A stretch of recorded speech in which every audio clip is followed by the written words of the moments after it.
Voisen heräämössä vieraina Deep Inside-niminen yhtye. Teidän 4. albumi Sucker for Love ilmestyy ylihuomenna keskiviikkona. Tervetuloa. Kiitos. Hyvää huomenta. No, Jukka ja Johannes, teitä on mukava nähdä. Te olette mun vanhoja kavereita, mutta tuolla Nivalalla on ollut vähän vaikea niellä teidän bändiä heti alun perinkin, koska Nivala on sanonut, että ei vitsi, että mä en jotenkin tykkää. Mistä se johtuu, että miksi et tykkää? No kun mulla oli ennen semmoinen Inside-niminen bändi ja sitten kun tuli Deep Inside, niin joutui vaihtamaan nimeä sen takia. Joo, tältä kuulosti Inside joskus vuonna 2001. Mitä? Laulatko vaan, mitä sä teet? Mä laulan. Ai et. Mä oon tosi pahoillani, että mä oon ajatettu sulle jotain traumaa tästä. Joo, ei se mitään. Mä muistaakseni joskus lähestyin teitä jollain sähköpostiviestilläkin varmaan vuonna 2002 pyysin, että jos voitaisiin tehdä joku yhteiskeikka, mutta sieltä ei tullut mitään takaisin, niin kuin sitä on oltu niin isoa bändiä jo silloin. Mutta sä oot varma, että sä et kuulu siihen kreikkalaiseen teknobändiin, minkä nimi oli Deep Inside. Semmoinenkin on. Siis semmoinen löytyy oikeasti. Sellainen löytyy, joo. Kreikkalainen tekno-orkesteri. Joo, kyllä. Me ollaan etukäteen muutenkin vähän ressattu tätä teidän tuloa tänne, koska Marianne on nähnyt painejaista siitä, että Nivala alkaa puhua teille jostain painoasioista, koska ehkä multa on vähän lipsahtanut semmoista faktaa, että te olette ollut pikkusen hoikempia poikia vielä tuossa muutama vuosi takaperin, mutta nyt on ehkä muutama kilo tullut ilmeisesti lisää. Joo, kyllähän sitä tulee, kun syö.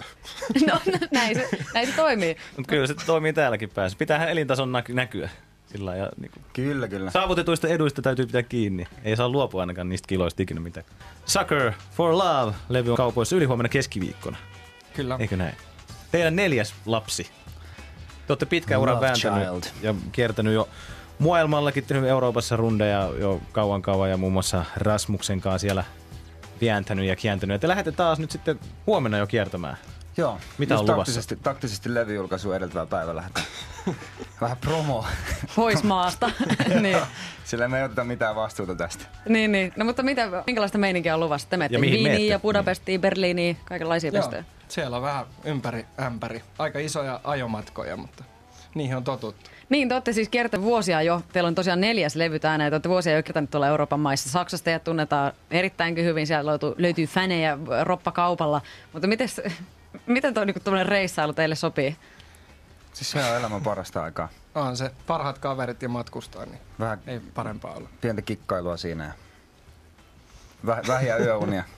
Mikäs se parempaa? Sujuuko siellä hommat ihan kunnialla vai? Kyllä ne on. Se riippuu, että mikä on kunnia. No, mutta siellä on varmasti tapahtunut yhtä jos toistakin, niin kertokaapa joku mieleen jäänyt juttu sieltä Euroopasta, mitä on teidän keikkabussissa tai jossain sen läheisyydessä tapahtunut? No niitä nyt on varmaan listaten voisi laittaa pitkiä hyviä tarinoita pystyyn, mutta varmaan viimeisin, mikä tulee mieleen, niin kun Jukka jäi huoltoasemalle ja muu porukka lähti bussin kanssa vaan ajelemaan ja 20 minuutin päästä. Mä heräsin ja katsoin, että me ollaan huoltiksella, että nyt voisi käydä vähän tuossa pikkujalottelut ja käy siellä huoltoaseman hyllyjen välissä, kattelee jotain pientä naposteltavaa ja tuu pihalle. Niin jätkät on varmaan siirtänyt sitten tänne taakse, sitten kiertelee, kävelee ympäri huoltistoa silleen, että ei helvetti. Jukka soittaa mulle, niin kuin, tai jotenkin aluksi ei ole tullut läpi, mutta sitten tulee puhelu. Ja sitten se on silleen, että missä sä oot? Sitten mä oon täällä etuosassa, onko se siellä takaosassa? En oo. Pojat, hei, pitäisi kääntyä takaisin. Yksi laulaja jäi. Se oli vielä joku oikeasti maailman viimeinen tyyli Chesnavits. Jätkin jotain 50 kilsaa yhteensuuta, että pääsee pois motarilta. Just sellainen huoltoasema, että jos siellä on 5 minuuttia pitempään, niin henki pois. Teidän keikkadösä on semmoinen, mistä ilmeisesti laulaja Jukka ei ole niinkään riemuissaan, koska teidän keikka-auton nimi on Jorma, Paavo, Ilmari, ja se näyttää ihan tismalleen raitiovaunulta. Kyllä. No mä en ole nähnyt sitä vielä. Jorma Paavo. Sä näet nyt Voisen TVn puolella kuvan siitä, miltä se näyttää. Se on kirkkaan vihreä. Siinä on tommoset 3T-merkki, niin kuin raitiovaunussa kuuluu olla, ja vähän keltaista nauhaa, ja kyljessä lukee Helsinki, Kallio, Istanbul. Kyllähän tosta mielellään nousee ulos. Ihan missä vaan. Sua hävettää, Jukka, toi. Ei. Jorma Paavo Ilmari, sehän tulee silloin legendaarinen. Että meillä on ihan ensimmäinen paku, mikä meillä on ollut 7 vuotta sitten. Sen nimi oli Jorma. Seuraava paku oli Jorma Paavo. Nyt kun tehtiin uudet teippaukset, niin tuli lisänimi. Ja 3 jäsenen isän toinen nimi on Ilmari, niin laitettiin sitten sen mukaan. Ja niin siis jos ton ratikan näköisen pakun näkee ympäri Helsinkiä tai Suomen maata jossain, niin se on Deep Inside -yhtye, että pojille voi me taktikoitiin tämä sille, että jengi voi luulla, että tämä on Helsingin liikenteen sellainen raitiohuoltoauto. Eli tavallaan jos tulee hirveä kiire, niin voi vaan vetää niitä raiteita. Kukaan ei taju mitään. Siinä on kaikki ilmaottoaukot ja muutkin näkyy tuolla yläreunassa. Kai teillä on sitten omat tarkastajat siellä, joku vuorotella laittaa sinisen haalarin päälle ja ratsaa muita pummeja sieltä ulos. Kyllä. Mä tunnen teidät hyvinkin ja siis pitkän ajan takaa, mutta kuulijat ei teitä vielä tunne eikä Suomen kansa, vaikka olette monta levyä julkaissut, niin nyt olette niin kuin eka kertaa oikein kunnolla ottanut tulta alle nämä biisit. Meillä olisi teille semmoinen pieni sana-assosiaatio, että me opittaisiin tunteen teidät paremmin, millaisia tyyppejä te ootte. Meillä on tässä muutama sana ja teidän pitäisi heittää sitten sieltä vaan se, mikä ensimmäisenä tulee mieleen. Nämä on pahoja. Arto Nyberi tyylisesti. Nivala heittää ihan sieltä. vaan ensimmäisenä, mitä mieleen tulee. Joo. Ei mulla ole mitään sanoa. Ei sulla ole mitään. Häh? Miten sulla? niin? On mulla sanalista täällä näin. Se on sulla siinä naama edessä Ai myös. tossahan se onkin. Ai sä oot tehnyt tämmöisen mulle. Hei, Jukka kiitos. voi vastata näihin. Ei, kyllä me tehdään tää yhdessä. Okei, selvä. Vuorotelle. Okei, Ensimmäinen Johanneksella ja sitten Jukka. Okei. Johannes Piirakka. Paistos. Jukka, pipari. Minttu. Johannes Meloni. Munkit. Jukka, mela. Metsä. Johannes Meisseli. Vasara. Diplomaattista. Kundit on lähdössä rundaamaan huomenna Eurooppaa. Siellä on Viiniä ja Budapestia ja mitä lie luvassa. Kyllä, kyllä. Viiniä ja Niin. Niin, niitä suklaakonvehteja. Niin. Mutta se tuutte toukokuussa kerteleen Suomea, sitten teitä voi nähdä Kokkolassakin, mistä osa teidän bändistä alun perin kotoisin ja missä Seinäjoella ja muualla te kierrätte. Joo, siellä on Turku, Tampere ja Helsinkiä ja Kokkolaa ja Kuopiota ja en muista enempää.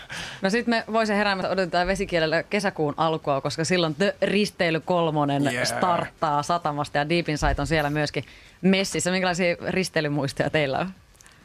No yleensä se on se Trio Next päivälaivassa ja Kyllä. sellaista ajan niinku Me ollaan tehokasta kerran nähty tappamista. itse asiassa Trionesten keikka sille Siljalainilla, että ne erotti yhden bändin jäsenen kesken setin. Siis mikä on Trio Next? Trio Mä Next oon ihan on, pihalla. Trio Next on legendaarinen tanssiryhmä tuolla se on se, joka vetää aina päivällä. Silja 12 Festival. Ai setin. se, okei. Se on just se bändi. Joo. Niiden kosketisoittaja sai food kesken keikaksi. Sitten se tuli vähän aikaa takaisin. Halase tuli takas bändiin. Mitä ihmettä? Miksi se sai potkut? Kuulijoita oli ehkä 5 koko laivalla. Selvisikö se, että miksi se sai potkut? Oliko se... Ne oli kaikki varmaan aika hapoilla edellisillasta. Ehkä joku soitti vähän eri. Parasta on se, että kun se oikeasti siellä ei ole paljon porukkaa kuuntelemassa, mutta sitten meidän toi rumpalipoika on vähän sellainen hullu, niin hirveät tuuletukset ja huudot ja karjunnat ja muut. Sitten äijät on ihan se, mitä toi? No, mutta se, jokainen biisi lähtee tällä. Seuraava biisi on Next Song is Like, the next song is like, okay, let's go it.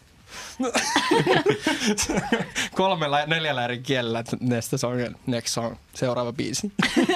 Te voitte ehkä tehdä samalla tavalla Kyllä. The Risteily 3, mutta tähän liittyy myös semmoinen juttu, että sä oot Jukka lähdössä sieltä yksityislentokoneella pois. Joo, kato, eilen polttareista palanneena. Meillä on tää... Niin ei omat, vaan kaverin polttarit. Kaveripolttarit, niin tää synttärisankari, kenen bestmanin mä sitten on, niin niillä on häät sit 6.6. ja valitettavasti pakko lähteä pois hyvistä bileistä. Mutta mitä ihmettä, pikkusen Amerikan meininkiä. Tuleeko se siihen jonkin laivan kannelle, ottaa sut kyytiin ja sut vedetään Joo, sinne? vesitasolla. Niin. Sä hyppäät kiinni johonkin köyteen ja sut hinataan sinne laivaan. Ei kun lentokoneeseen, vaan mitä siinä oikein tapahtuu? No se on ehkä ihan hintsusti arkisempi ratkaisu, eli sit pitää laivat lähteä taksilla sinne paikalliselle kentälle ja sinne tulee semmonen hyvinkin pieni moposesna. Niin se ei ole mikään G3 suihkukone, vaan ihan tällainen. Sillä sitten kohti Kyllä Suomea. mennään 50 siinä vasta tulee. Sitten tullaan se laiva eteen, jos on hyvä tuuli, niin me ei liikuta mihinkään. Voidaan katsoa loppuillat siinä meininki. No jos on vastatuuli, niin sä päädyt johonkin Latviaan tai Liettuaan varmasti ja vastakkaiseen suuntaan kuitenkin.